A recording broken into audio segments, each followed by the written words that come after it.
కుంభరాశి వారికి ఈ వారం మధ్యస్థ ఫలితాలు గోచరిస్తోంది. వృత్తి ఉద్యోగపరంగా కాస్త ఇబ్బందికరమైన వాతావరణం ఉంటుంది. సప్తమంలో కేతు అంత బలంగా లేదు. వ్యాపారపరంగా ఉద్యోగపరంగా కొన్ని నష్టం ఉండే అవకాశం గోచరిస్తోంది. ఉద్యోగంలోనూ స్థానశీలం ఉండే అవకాశం గోచరిస్తోంది. నూతన ప్రయత్నాలు చేస్తారు, కానీ అవి సఫలీకృతం కావు. వీరికి ఏలినాడ్స్ నడుస్తోంది. ద్వితీయంలో శని అంత అనుకూలంగా లేదు. అదేవిధంగా లాభాధిపతి ద్వితీయాధిపతి గురువు షష్టమంలో ఉన్నారు. ఆరోగ్యపరమైన ఇబ్బందులు అనేవి ఏర్పడే అవకాశం గోచరిస్తోంది. ఏదైనా సరే కొన్నాళ్ళు జాగ్రత్తగా ఉండడం చెప్పదగినది. భాగస్వామి ఆరోగ్యం పట్ల కూడా చాలా వరకు జాగ్రత్తలు తీసుకోవాలి. ఖర్చులు అధికంగా ఉండే అవకాశం గోచరిస్తోంది. ఆరోగ్యపరంగా సాధ్యమైనంత వరకు జంక్ ఫుడ్కి దూరంగా ఉండడం, సాత్వికమైన ఆహారం తీసుకోవడం అనేది చెప్పదగినది. మోకాలు నొప్పులు, స్పైన్, స్టమక్ సంబంధించిన సైనస్ ఇటువంటి ఇబ్బంది పెట్టే అవకాశం గోచరిస్తుంది. వాటి విషయంలో జాగ్రత్తలు తీసుకోండి. ఏదైనా ఒక నిర్ణయం తీసుకునేటప్పుడు పెద్దల సలహాలు తీసుకుని ముందుకు వెళ్ళడం చెప్పదగిన సూచన. అదేవిధంగా వ్యాపార రీత్యా కూడా అన్నీ ఆలోచించి నిర్ణయాలు తీసుకోవాలి. ఖర్చులు అధికంగా ఉంటాయి. చేసే పనికి ఖర్చుకి తేడా లేకుండా పోతుంది. అయితే వారాంతంలో ఒక శుభవార్త వినే అవకాశం చక్కగా గ్రహాలు గోచరిస్తోంది. బంధువర్గంతో విందు వినోద కార్యక్రమంలో పాల్గొంటారు. దైవ దర్శనాలు చేసుకుంటారు.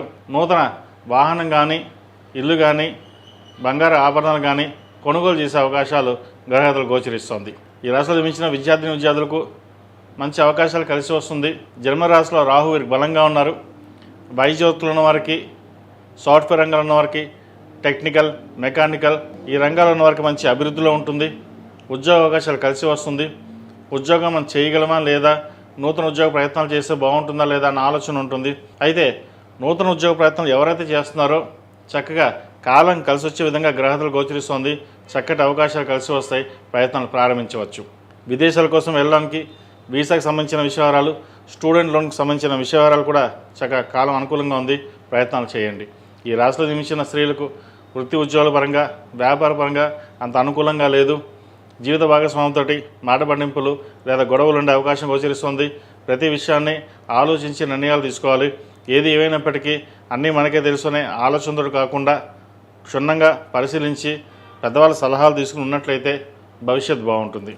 ఈ రాశివారు ప్రతిరోజు ప్రతినిత్యం ఓం నమో నారాయణ ఒత్తులు, లక్ష్మీ తామరతులతో దీపారాయణ చేయడం, ఆరవెల కుంకుమ, కుబేరు కుంకుమ, మొగుల్పు కుంకుమతోటి అమ్మవారికి ఈ శ్రావణ మాసంలో ఉదయం సాయంత్రం అష్టోత్తరంతో పూజ చేయండి. తద్వారా మంచి ఫలితాలు సంప్రాప్తిస్తాయి.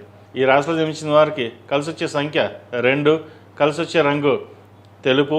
ఏదైనా పని మీద బయటికి వెళ్ళేటప్పుడు సోమవారం నాడు కానీ శుక్రవారం నాడు వెళ్ళండి. మంచి ఫలితాలు సంప్రాప్తిస్తాయి.